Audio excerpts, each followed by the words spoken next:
విశాఖ స్టీల్ను కాపాడుకునే ప్రతి ప్రయత్నము మీరు ఎప్పుడు పిలిస్తే అప్పుడు, ఎప్పుడు కేకేస్తే అప్పుడు కాంగ్రెస్ పార్టీ ప్రత్యక్షమవుతుంది. మీకోసం పోరాటం చేస్తామని కాంగ్రెస్ పార్టీ తరఫున మీ రాజశేఖర్ రెడ్డి బిడ్డ ఈరోజు మీకు మాటిస్తుంది. నేను రాజశేఖర్ రెడ్డి బిడ్డను. పులి కడుపున పులే పుడుతుంది. నా గుండెలో నిజాయితీ ఉంది.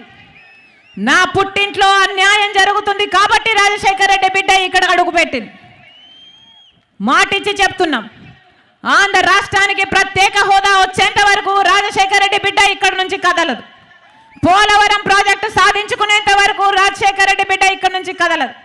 మనకు అద్భుతమైన రాజధాని కట్టించుకునేంత వరకు రాజశేఖర్ రెడ్డి బిడ్డ ఇక్కడి నుంచి కదలదు. ప్రైవేటైజ్ కాకుండా విశాఖపట్నం ప్రజలకు కూడా మాటిస్తున్నాం, మీరు ఎప్పుడు పిలిస్తే అప్పుడు రాజశేఖర్ రెడ్డి బిడ్డ ఇక్కడ ప్రత్యక్షం అవుతుంది, మీ తరపున పోరాటం చేస్తుంది అని మీ చేతిలో చేసి మాటిస్తున్నాం. మళ్ళీ చెప్తున్నాం, ఇంకో 2 నెలల్లో ఓట్లున్నాయి, ఎలక్షన్లు ఉన్నాయి. ఓటు అనేది మీ చేతుల్లో ఉన్న ఆయుధం. ఓటు అనేది మీ చేతుల్లో ఉన్న ఏకైక ఆయుధం. 5 సంవత్సరాలకు ఒక్కసారి మాత్రమే వస్తుంది ఈ ఆయుధం. ఆలోచన చేసి ఓటు వేయండి. అన్ని పార్టీలు డబ్బులు ఇస్తాయి. మూటలతో అందరూ రెడీగా ఉన్నారు. ఒకవైపు వైసీపీ పార్టీ రెడీగా ఉంది మూటలతో, ఒకవైపు టీడీపీ పార్టీ కూడా రెడీగా ఉంది మూటలతో. డబ్బులు ఇస్తారు, తీసుకోండి. మీ డబ్బులే, మీ పేరు చెప్పి సంపాదించుకున్న డబ్బులే. కానీ ఓటు మాత్రం అమ్ముకోకండి. ఓటు ఎవరికి వేయాలి అని మీ మనస్సాక్షి చెప్పాలి. ఓటు ఎవరికి వేస్తారో మీ భవిష్యత్తు దాని మీద ఆధారపడింది. కాంగ్రెస్ పార్టీని ఆశీర్వదించండి.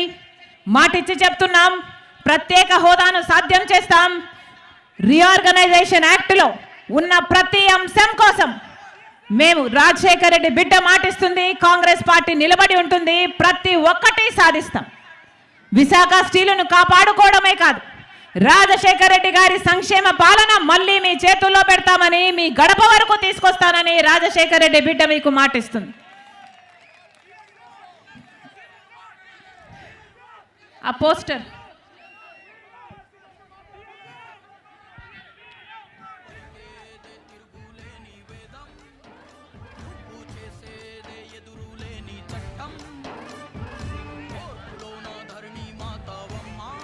డిఎస్సి కోసం తయారైతున్న వాళ్ళు ఇక్కడ ఉన్నారు. విద్యార్థులు ఆలోచన చేయండి. 5 సంవత్సరాలు ప్రభుత్వం పట్టించుకోలేదు. జగనన్న గారు చెప్పిన మాట 2,30,000 ఉద్యోగాలు ప్రభుత్వ శాఖల్లో ఖాళీగా ఉన్నాయి, అధికారంలోకి వచ్చిన వెంటనే అవి భర్తీ చేస్తామని చెప్పారు.